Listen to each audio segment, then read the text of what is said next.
Hi guys, welcome back. In today's video, we will be discussing the paints industry, okay? So we will cover 6 companies over here: Asian Paints, Berger, Kansai Nerolac, Akzo Nobel, and Indigo Paints, and the last one is Sirca Paints. So six in total, we'll be covering that. So going forward, let's say, especially in this Q2FY25, now that the result is over, I don't have to give that result update. We will go back to discussing the result as well as the call in one video. And let's say when something good is happening in a sector, let's say there is a lot of tailwinds, like for example, jewelry sector or AC manufacturing, right? I will cover every company in detail over there, like with the result, with the call, like I'll make separate videos for each. And the last video that I'll be doing, like let's say if I'm doing the AC space, let's say there's PGL, there's Amber, and there's another company. The third company that I'll be covering, in that company I'll do the P2P. So in this way, we will cover each company in detail and also do the P2P and the sectoral analysis also, right? But let's say when there's a lot of headwinds over the space and the things have not improved, let's say the situation has remained at that place or worsened, right? Then what we will do is we can just take all the companies together, because the story is the same. At the end of the day, the numbers are not that great, nothing more of an update happening over here. We can combine everything together and make a video on that. And also this way, we learn to track another sector, and time is also used much more efficiently also, right? So that's how we will proceed. So today we are going to be covering about the paints industry, right? And one thing that if you see about the paints industry is, if you have seen about this industry in the past, right, there were a lot of problems, especially post COVID. One thing we saw that was pent-up demand fell, and we saw that the raw material prices started going up. Now when the raw materials prices started going up, to combat or protect their margins, all the companies started increasing the price, right? When they increased the price, the consumer was not happy to pay up that. So what happened is the consumer started downgrading the product, or we saw that they completely lost on the volumes. And in the later half of last year, in H2 of last year, we saw that things started improving. We started to see that volumes that were there, we started to come up, right? Of course, not to the same levels that it was pre-COVID, but at least a high single-digit volume is something that we started seeing in most of the companies, right? Now, if you come back again in this year, in this year, if we see, especially in Q2, we see that the same problems have continued to have come back again.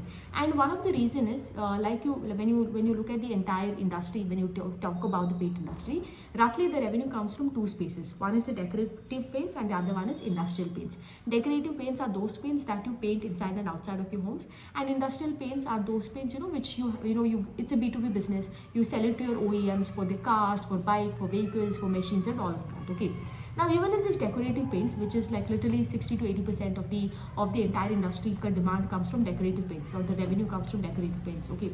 Now, even over here, when you talk about decorative paints also, most of the revenue for the decorative paints happens because of the repainting in the house or buildings. Not because from the new additional paints that comes. Not because of that. The major part of the revenue for paints industry comes from this repainting only. Okay.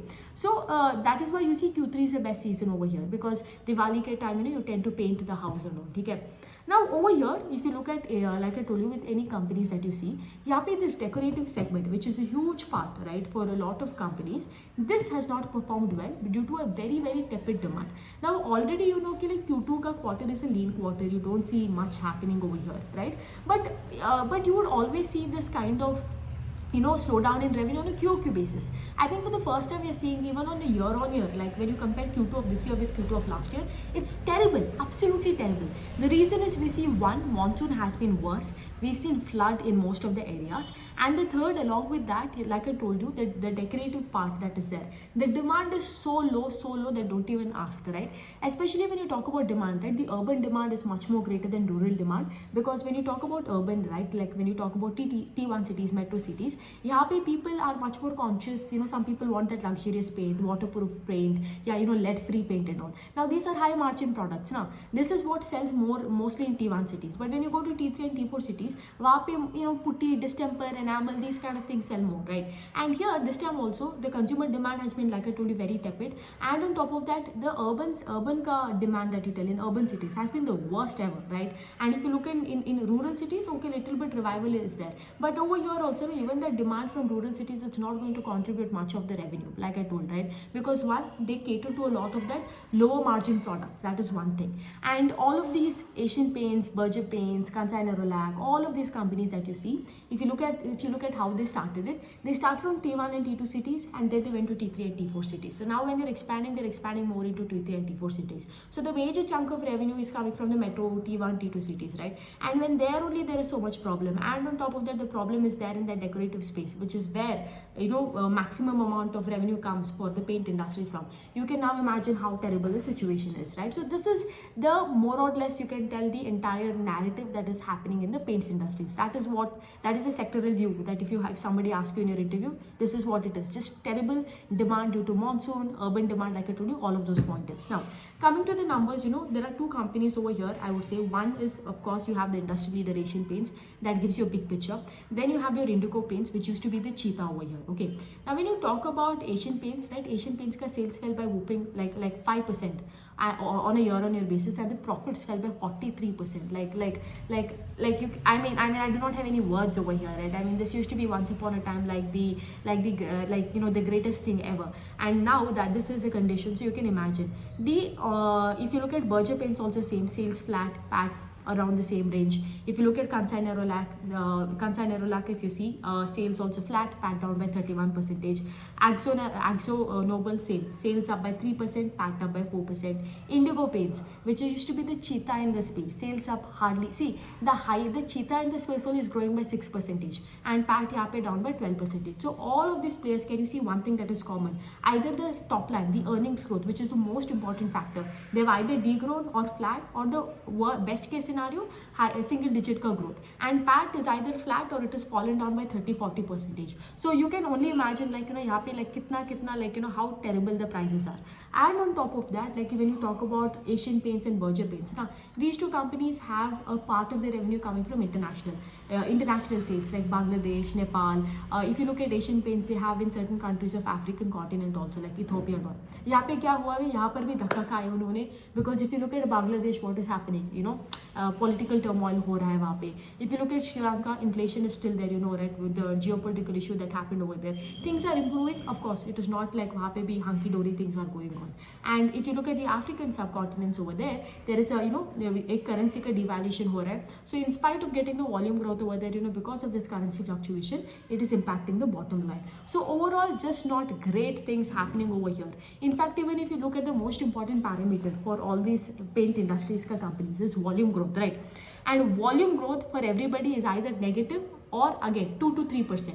If you look at the big daddy of this space, that is Asian Paints. Asian Paints ka volume literally degrew on a year-on-year basis. It's 0.5. Same time last year in Q2 it was 6%. So at least वहाँ पे single digit का growth था 6%, and अभी like I told you minus 0.5.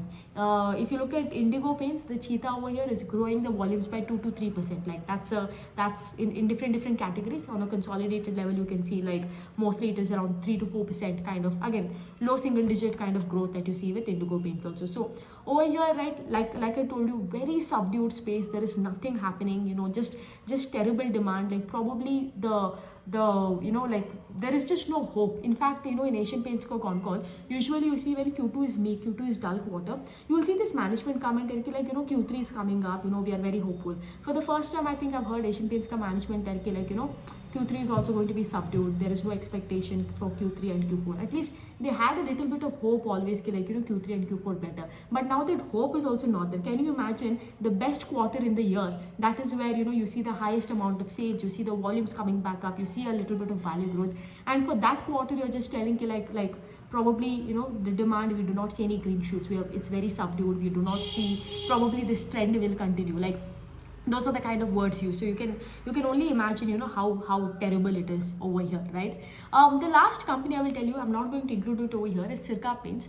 Although Sirca Paints grew the sales by 26%, like good, right? High sales, compared to anybody, even compared to Indigo Paints. But इनका PAT fell by 18%. Now God knows why. How did they get the sales 26%, and why did the PAT fell? Because यहाँ पे ये लोग call नहीं करता. My guess is, if you remember, in Q1 they didn't have that much of a great quarter, and over here if you look, their majority of the revenue comes from this northern part, especially the Delhi and the surrounding areas over there. And in Q1 में क्या हुआ था? Heat waves था, elections था, right? And probably the pent up part of that Q1 got translated into Q2 also. Could be one of the reasons. And if you look over here for Sirca Paints, 70% comes from decorative and 30% comes from OEM. So probably that OEM side has been really well compared to the decorative side. No clue. That is why I'm not talking about in detail. यहाँ पे Sirca Paints का वही है.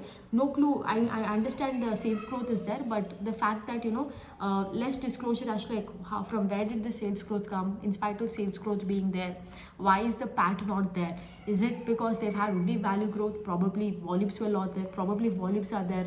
Maybe they have taken some sort of price reduction due to which you're seeing that bottom line impact. No clue. That is why I refrain from talking about it.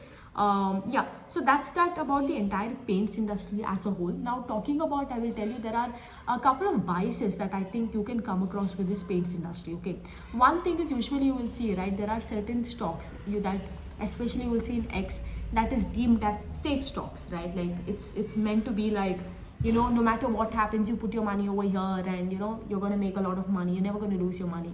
And I think the current situation with the paint industry that has been happening is a very good example that there is nothing called a safety in the market. It's just an illusion that we make up in the head, right? Like earlier we used to think like Asian Paints में बहुत value है. हाँ, तब value था, अब value नहीं. अगर आप वैल्यू के पीछे भाग रहे हो, जिसको खरीद रहे हो, ultimately then you are only bound to fall in a gutter, and only God can help you, right? And the entire, like I told you, the entire illusion of safety is just a myth, because a lot of people also think कि like job में safety है and startups में safety नहीं है. Who tells that? Job, anytime they can sack you also at the end of the day. There is no guarantee. So like I told you, there is this entire concept of safety. You have to take it out from your head. Ultimately, performance is what matters, and when that performance is no longer there, it could be a large cap stock, it could be a mid cap stock, it could be a small cap stock, you are going to get crashed by the market. And what is happening with Asian Paints is a very good example that that safety is nothing but an illusion, is nothing but a compartment that we have created as humans in our head. That is number one bias, right? Like there's nothing called as safety. You have to track the business and move with the business when the things go well, and take decisions accordingly when things don't go well, right? That is the only thing that is in your control. The only safety that you have is ignorance. That is the only bliss that you can have.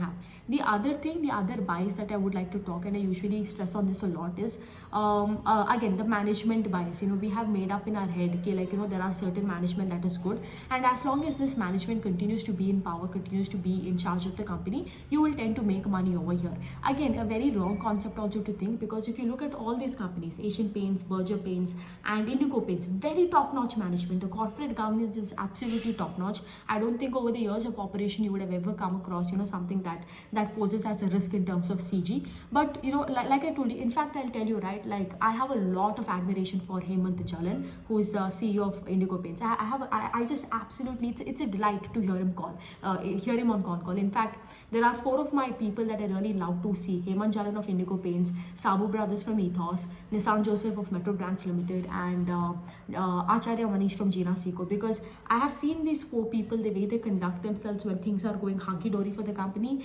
and things are not going so well, and the way they the aura that they have is quite good, and the way they conduct themselves, the way they handle the situations, like really great human beings, I can tell you. But see, that is not enough. Like I tell you, right, demand is the most important thing, and if you do not have a demand, you're like a shark in an aquarium. You will only grow up to the size of an aquarium, right? Ultimately, you would need the industry to grow. You would need the industry to have tailwinds for the companies to make money and grow, and for you as a shareholder to make money. So when the tailwind is not there, you might have the best of the best management. That is absolutely pointless. The management can't do anything also at the end of the day, right? When industry is only not growing, what can they do, right? So you need the most important thing. That is why I tell you sales growth. Then everything else comes secondary. Management, XYZ, everything is secondary. The first and the foremost thing is sales growth, and then the demand.